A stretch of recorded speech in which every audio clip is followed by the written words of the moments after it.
পরবর্তী প্রশ্ন এসেছে যে রাজবাড়ির গোয়ালন্দে নুরাল পাগলা নামের এক ব্যক্তি নিজেকে যে ইমাম মাহদি দাবি করত, তার মৃত্যুর পরবর্তী সময়ে তাকে তার যে কবরস্থ করা হয়েছে সেই কবরের বিষয়ে দুটি অস্বাভাবিক ঘটনার জন্ম দেওয়া হয়েছে। একটি হলো সাধারণ মাটির স্তর থেকে অনেক উঁচুতে বেদি তৈরি করে, প্রায় 8 ফিট উঁচুতে বেদি তৈরি করে সেখানে তাকে কবর দেওয়া হয়েছে এবং তার কবরকে কেন্দ্র করে ঘর নির্মাণ করা হয়েছে। এবং সবচেয়ে বড় আপত্তিকর বিষয় হলো সেটিকে মুসলমানদের প্রাণের যে ঘর, আল্লাহ রাব্বুল আলামিনের যে বাইতুল্লাহ শরীফ, আল্লাহর ঘর, সেই কাবা শরীফের আকৃতিতে সেখানে সেই ঘর নির্মাণ করা হয়েছে, যাকে কেন্দ্র করে সেখানকার স্থানীয় আলেম সমাজ এবং ধর্মপ্রাণ মুসলমানরা সেই ধরনের এই আপত্তিকর, শরীয়ত গর্হিত এবং ইসলামের জন্য অবমাননাকর এই কার্যক্রমকে বন্ধ করার জন্য অনেক পদক্ষেপ গ্রহণ করেছেন। প্রশাসন সহ সেখানে তার কবরকে সাধারণ মুসলমানদের বা সাধারণ মানুষের কবরের মতো করে দেওয়ার জন্য তাদেরকে আহ্বান জানিয়েছেন এবং তার কবরকে কেন্দ্র করে বাইতুল্লাহ শরীফের আকৃতিতে, কাবা শরীফের আকৃতিতে যে ঘর নির্মাণ করা হয়েছে সেটিকেও নির্মূল করার জন্য আহ্বান জানানো হয়েছিল। কিন্তু দুর্ভাগ্যজনকভাবে সেখানকার শান্তিপ্রিয় এবং আলেম সমাজের দায়িত্বশীল এই আহ্বানে প্রশাসন অথবা যারা এই অপকর্মের সাথে জড়িত তারা যথাযথভাবে সাড়া দেয়নি, যার প্রেক্ষিতে বিক্ষুব্ধ সাধারণ মুসলমানরা তারা এই ঘটনার বিহিত করতে গিয়ে সেখানে বাইতুল্লাহর আকৃতিতে, কাবা শরীফের আকৃতিতে নির্মিত সেই ঘর সেটা নির্মূল করে দেয়, ভেঙে গুড়িয়ে দেয়। শুধু সেখানেই তাদের প্রতিবাদ ক্ষান্ত থাকেনি, বরং সেই কবর থেকে মৃত ব্যক্তির লাশকে উত্তোলন করে আগুন দিয়ে পুড়িয়ে দিয়েছে। তো এই ধরনের ব্যাপারে শরীয়তের বিধান অথবা এই ঘটনার বিশ্লেষণ জানতে চাওয়া হয়েছে। আমরা সুস্পষ্ট ভাষায় বলতে চাই যে এইভাবে একজন ব্যক্তির কবরকে কেন্দ্র করে সেখানে কাবা শরীফের আদলে ঘর নির্মাণ করা অথবা ভূপৃষ্ঠের মাটির স্তর থেকে এত ঊর্ধ্বে উত্তোলন করে সেখানে কবর দেয়া, এটি সম্পূর্ণরূপেই ইসলামী শরীয়তের বিরোধী কার্যকলাপই শুধু নয়, বরং ইসলামী শরীয়তের সাথে চরম অবমাননাকর কার্যকলাপ। রাসূল আকরাম সাল্লাল্লাহু আলাইহি ওয়াসাল্লামের যুগে এভাবে পবিত্র বাইতুল্লাহর আকৃতিতে এমন ঘর নির্মাণ করার ঘটনা আমরা ইতিহাসে খুঁজে পাই।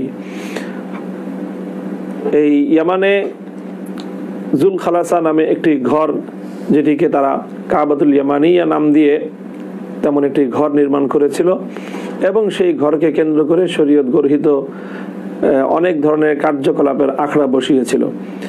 আল্লাহ রাসূল সাল্লাল্লাহু আলাইহি ওয়াসাল্লাম হযরত জারির ইবনে আব্দুল্লাহ আল বাজালি রাদিয়াল্লাহু আনহুকে সেখানে প্রেরণ করেছিলেন এবং আল্লাহ নবী তাকে বলেছিলেন যেন সেই ঘরের এই শরীয়ত গর্হিত কার্যকলাপের অশান্তি থেকে যেন আল্লাহ নবীকে পরিত্রাণ দান করা হয়।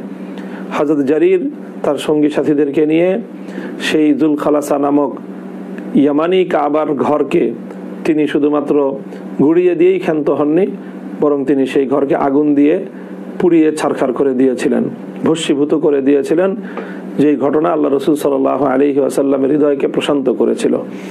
কাজী সেই জায়গা থেকে কাবা শরীফের আকৃতিতে নির্মিত ঘরকে ভেঙে গুড়িয়ে দিয়ে এবং সেখানে অগ্নিসংযোগ করার ঘটনাটি, এটি অবশ্যই মুসলমানদের ইমানি জজবা এবং তাদের ইমানি যে ক্ষোভ, সেই ক্ষোভেরই বহিঃপ্রকাশ।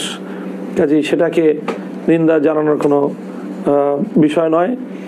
তবে একজন নিহত ব্যক্তির লাশকে অগ্নিসংযোগ করার বিষয়টি যখন আসবে, তো সেই বিষয়ে শরীয়তের সাধারণ বিধান হলো, হাদিসের মধ্যে আল্লাহ রাসূল সাল্লাল্লাহু আলাইহি ওয়াসাল্লামের বর্ণনা এসেছে যে কোনো কাউকে আগুন দিয়ে পুড়িয়ে শাস্তি দেওয়ার বিধান বা আগুন দিয়ে পুড়িয়ে দেওয়ার বিধান কোনো প্রাণীকে, এটি ইসলামে পরিপূর্ণরূপে নিষিদ্ধ।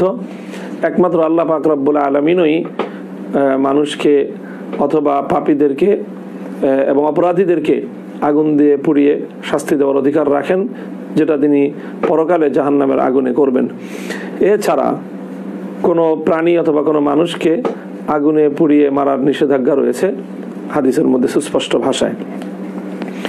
সেই জায়গা থেকে বলা যায় যে এই ধরনের একজন যে কোনো ব্যক্তিরই মরদেহকে আগুনে পুড়িয়ে দেওয়ার বৈধতা ইসলামী শরীয়তের মধ্যে নেই। তবে এখানে যেই ঘটনা ঘটেছে সেই ঘটনাকে কেন্দ্র করে বাইতুল কাবা শরীফের আকৃতিতে নির্মিত এই যে শরীয়ত গর্হিত কাজের যে আখড়া, সেই আখড়াকে গুড়িয়ে দেওয়া এবং সেই ঘরকে আগুন দিয়ে পুড়িয়ে দেওয়া, এটার মধ্যে তেমন কোনো আপত্তিজনক কিছু নেই।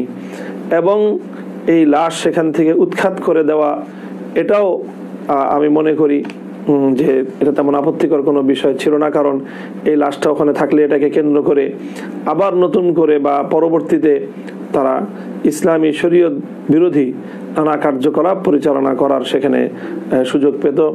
সেই ব্যক্তি ইমাম মাহদি হিসাবে নিজেকে দাবি করে সেও বড় ধরনের অপরাধী হিসেবেই নিজেকে চিহ্নিত করে গিয়েছে।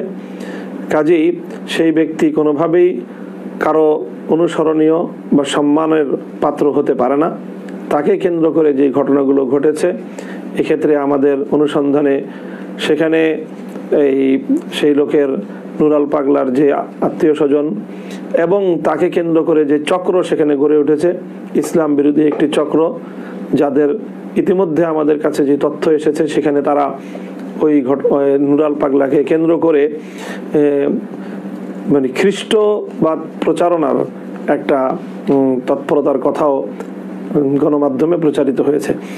অর্থাৎ সার্বিকভাবে বলা যায় যে রাজবাড়ির এই ঘটনা এটি ইসলামের বিরুদ্ধে একটি গভীর ষড়যন্ত্র ছিল, মুসলমানদের ঈমান এবং আমল নষ্ট করার একটি অপতৎপরতা ছিল।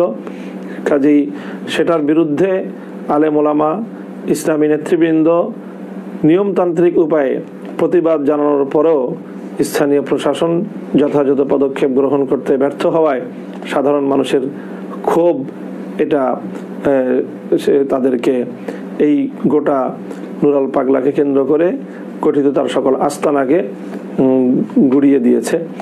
কাজেই এর যে দায়, এটা অবশ্যই এই সংশ্লিষ্ট এই ধরনের ঘর এবং ইসলামকে অবমাননাকর এই কার্যকলাপ যারা পরিচালনা করেছে, এর দায় তাদের এবং অবশিষ্ট দায়টুকু প্রশাসনের এবং সরকারের। যথাযথ সময়ে যথাযথ পদক্ষেপ গ্রহণ করলে পরিস্থিতি এত দূর পর্যন্ত গড়াতো বলে আমরা মনে করি না।